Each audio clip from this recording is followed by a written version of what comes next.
Etin sadece kendi yağı, şerbeti diyorlar ya. Buyurun size şerbeti. Görüyor musunuz eti? Görüyor musunuz? Nasıl dağılıyor?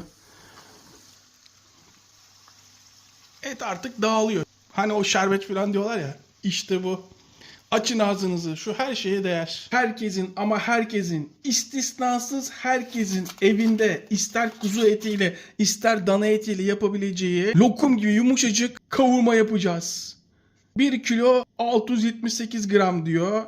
Fiyatını merak edenler şuradan bakabilir. Ben kuzu eti kullanacağım. Eğer kuzu etiyle yapıyorsanız kuzunun kol kısmı, but kısmı dan yapabilirsiniz. Eğer dana etinden yapıyorsanız sırt, kol, kürek, tranç bölümünden yapabilirsiniz. 20 dakika oda sıcaklığında eti beklemeye bırakıyorum.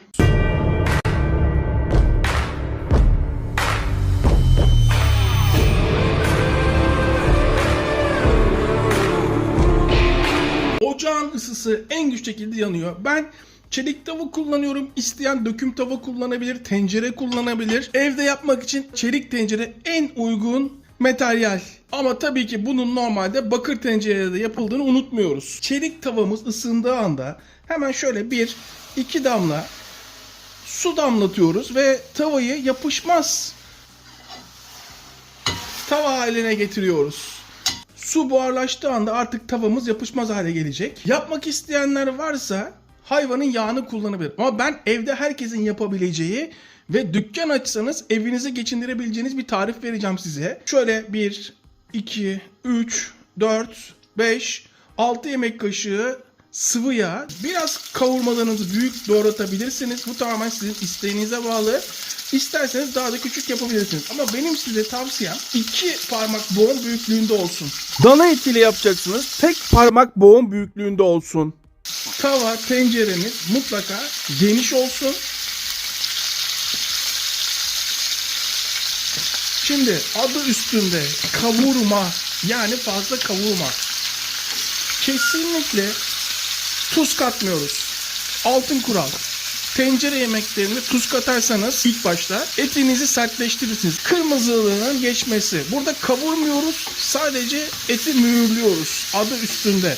Kavurma. Dana kavurma yaparsanız pişirme süremiz uzayacak. Kuzu kavurma yaparsanız daha kısa sürede pişecek. Tavaya yayıyorum. Bu ara tavayı kullanma nedenim siz daha iyi görün. Yayvan olduğu için. Kapağını kapatıyorum.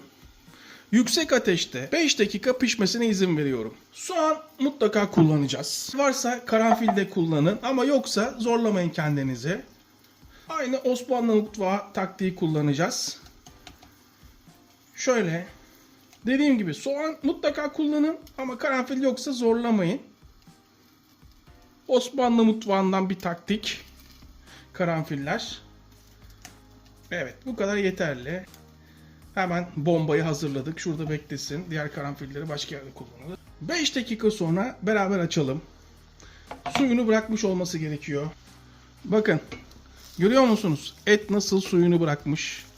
Harika. Kesinlikle ama kesinlikle tuz eklemiyorum. Burası önemli. Ortasını açıyorum. Ortasını açtıktan sonra tam ortasına soğanı koyuyorum. Kapağını kapatıyorum.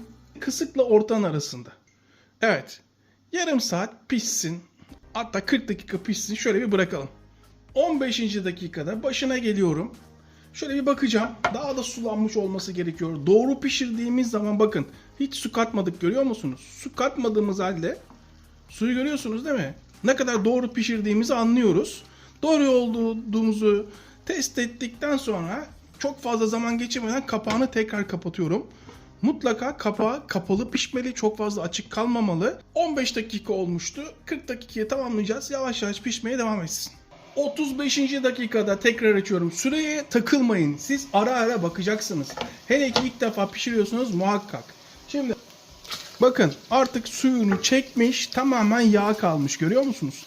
Susuz kalmak üzere. Bu şekilde pişirebilirsiniz. Ama çok daha lezzetli olmasını istiyorsanız hemen bu arada kuzunun kol bölümünü kullanıyorum. Tereyağı. Bazıları ya Koray tereyağı katılmaz diyorlar. Katmamız gerekiyor mu ki diye düşünebilir. Bakın bol bol tereyağı koyuyorum. Hatta şuraya atayım. Şurası daha kuru çünkü. Bir parça da şuraya atayım. Tereyağın erimesini bekliyorum. Bunu herhangi bir iş yeri açsanız, bu şekilde yapsanız herkes bayıla bayıla yer. Tabii ki ben de bakır tencerede yapabilirim. Etin yağı ile yapabilirim. Meşe odununda yapabilirim. Bunların hepsini ben de biliyorum. Tabii ki diyen olacak. Şöyle olmaz, böyle olmaz, şu olur, bu olur. Sadece yapın ve tadına bakın. Tereyağı eridi mi bir bakalım. Erimek üzere. Çevirelim. Kısık ateşte pişirmeye devam edebilirsiniz. Fakat ben şöyle sıcak su, bir su bardağı, 1,5 yapalım. Duruma göre 2-1 yapabilirsiniz. Dana etinde farklılaşır miktar. Kuzu etinde en fazla 2 yeterli olur. Son kez şöyle bir karıştırıyorum. Bakın hala tuzunu atmadım. Dikkat ediyor musunuz? Kaynamasını bekliyorum. Bakın ya altını kesinlikle açmadım. Kısıkla ortanın arasında. Bak yavaş yavaş baloncuklar çıkmaya başladı. Görüyor musunuz? Doğru yolda olduğumu görüyorum. Bekliyorum. O baloncukların bütün tencereye, tavaya yayılmasını. Bak geliyor bana doğru. Bakın soğanı da geçti. Görüyor musunuz? Bu tarafa doğru geliyor. Lezzet ufak detaylarda saklı. Isı çok önemli. Hemen şöyle gelsin. Bütün tavayı, tencereyi kapladığı anda hemen şöyle bir soğanı banyo yaptıralım. Harika. Tekrardan şöyle bir yayıyorum ve bundan sonra artık tamamen altını kısıyorum. Kısık ateşte yavaş yavaş pişmesine izin veriyorum. Bizi nereye götürürse artık 40 dakika, 45 dakika kapağını kapatıyorum. Tam 1 saat 40 dakikadır pişiyor. Tamamen suyunu çekmiş olması, etin kendi yağının kalmış olması gerekiyor. Beraber açalım. Hiç daha açmadım. Beraber açıyoruz. Evet. Nasıl görüntü? Bakın. Görüyor musunuz? Etin sadece kendi yağı, şerbeti diyorlar ya. Buyurun size şerbeti. Şimdi bir de ete bakalım. Şuradan herhangi bir tane seçelim. Şu yağlı olan adaletsiz olur. Ya, çünkü hemen dağılır. Bu arada artık et dağılacak durumda. Fazla bir karıştıramıyorum. Daha tuzunu atmadık. Dikkat edin. Şuradan bir tane kapalım. Yalnız çok dikkatli alıyorum. Çünkü her an dağılacak gibi. Çok sıcak. Siz bunu sakın soğutmadan yapmayın. Bak şimdi. Görüyor musunuz eti? Görüyor musunuz? Nasıl dağılıyor? Bir tane daha alalım. Koray sen oradan seçtin olmasın. Bak görüyor musunuz? İşte bu. Yalnız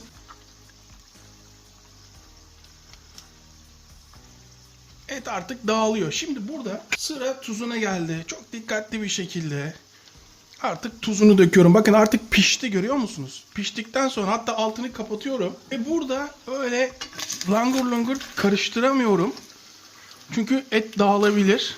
İşte bu. Dikkatli bir şekilde. Fakat şunu yapmazsam kendimi asla affetmem. 3 parmak tekniği. Yıllarca bu eğitimi almak için çalıştım. Ama günün birinde işe yarayacağını biliyordum. Hani o şerbet falan diyorlar ya. İşte bu. Açın ağzınızı. Şu her şeye değer. Tabağımızı yapabiliriz. Esnaf tabağı kullanacağım. Kevgirim kalmamış. O yüzden şu kaşığı kullanacağım. Daha doğrusu kevgiri bulamadım. Kalmamış ne demek. Hemen şöyle fazla yağını süzerek. İsteyen bunu pilavla yiyebilir, bulgur pilavıyla yiyebilir, pirinç pilavıyla yiyebilir. Ama ben en çok sade seviyorum. İşte bu.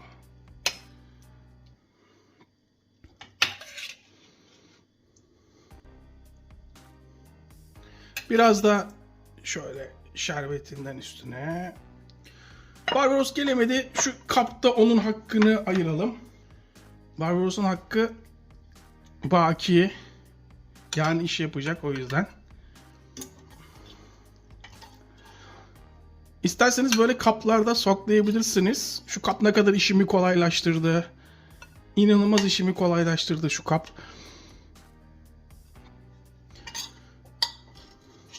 Evet. Şerbetinden de. İşte bu. Hacı Barbaros'un haracını aslında hazırlayalım. Daha sonra tadına bakacağız.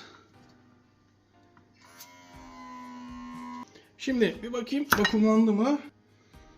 Evet, bu şekil bakın.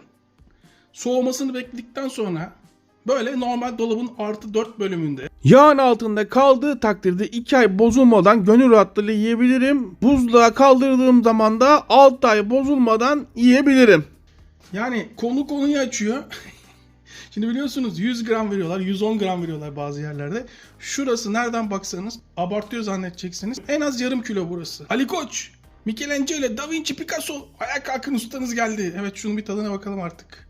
El değecek kadar soğuduğu için hemen bir el testi yapalım. Gerçi ben pek hoşlanmam böyle elle dokunmaktan ama siz görün diye yapıyorum.